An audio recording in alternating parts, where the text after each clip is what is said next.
Assalamualaikum warahmatullahi wabarakatuh. Kembali lagi dengan STE ya. Kali ini STE mau review atau edukasi produk STE. Ini namanya CPU Pertamini atau controller pompa BBM support print ya. Jadi ini CPU support printer. Jadi ini kemungkinan hanya controller ya. Hanya controller ini aja, tapi kita akan review bahwa ini sebelum dikirim itu berfungsi ya dan normal. Kita siapkan printer dan display ya. Ini keterangannya di sini ya. Jadi label ini jangan sampai hilang ya, karena ini untuk ketentuan nanti kalau ada apa-apa. Misalkan ini ada V40 print 3D. Ya, 3D artinya 3 display ya. Dia support dengan display segmen dan LCD. LCD-nya itu ketentuan yang ada di produk STE ya, jenisnya atau tipenya. Ini 2L artinya 2 LCD ya. Tapi STE itu hanya ready yang LCD salah satunya ya.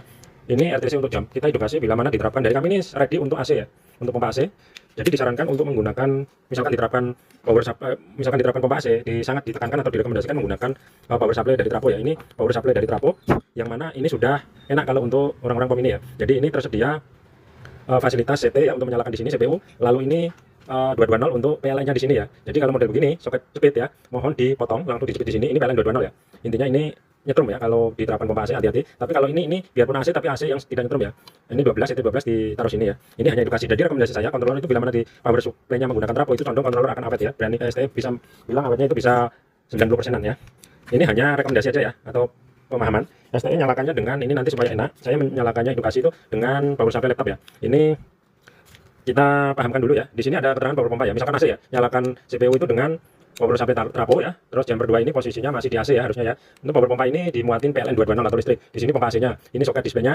Lalu ini untuk pin sensornya ya. Pin sensornya ini juga ada simbol ya, di bawah itu sensor. Di sini positif, di sini data, di sini negatif. Terus satu ini keperuntukannya bila mana dia digunakan untuk switch nozzle otomatis, itu negatifnya ini dua fungsi ya. Untuk sensor dan untuk apa namanya, switch nozzle ya. Switch nozzle itu masangnya bolak-balik nggak apa-apa. Jadi dari switch nozzle itu ada dua kabel ya. Cara kerja switch nozzle itu hanya mengesotkan atau menghubungkan saklar ya, supaya antara data sinyal switch nozzle itu terhubung dengan negatif. Dia bekerja berdasarkan low ya, gitu ya, perintah low.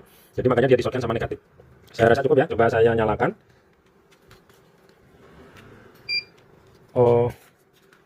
Ini untuk displaynya dulu ya, saya nyalakan ya. Untuk printernya kita colokkan juga. Jadi untuk printernya ini, kita untuk mengonekkannya itu simpel ya, hanya menggunakan 3 pin. Lalu kita konekkan di sini. Dan ini sebenarnya nyala apa enggak nih? Oh ya, belum dikonekkan ya. Jadi ini kita konekkan kembali. Nah, ini pun nyala ya. Indikator lainnya nggak kelihatan di kamera, tapi ini nyala. Lalu ini kita konekkan kembali. Kita akan coba untuk printernya ya. Jadi ini itu kalau kita perintah, misalkan kita perintah berapa P1 ya. Standar program itu 5000 ya. Lalu kita loading. Kita ngesot-ngesotin antara data dan negatif ya, karena cara kerjanya data sensor itu lohi ya. Jadi kalau belum selesai, kita tekan C.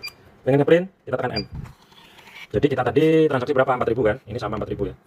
4298 per talet namanya. Jadi untuk SPBU, POM ini, alamat, terus nama BBM ini bisa diedit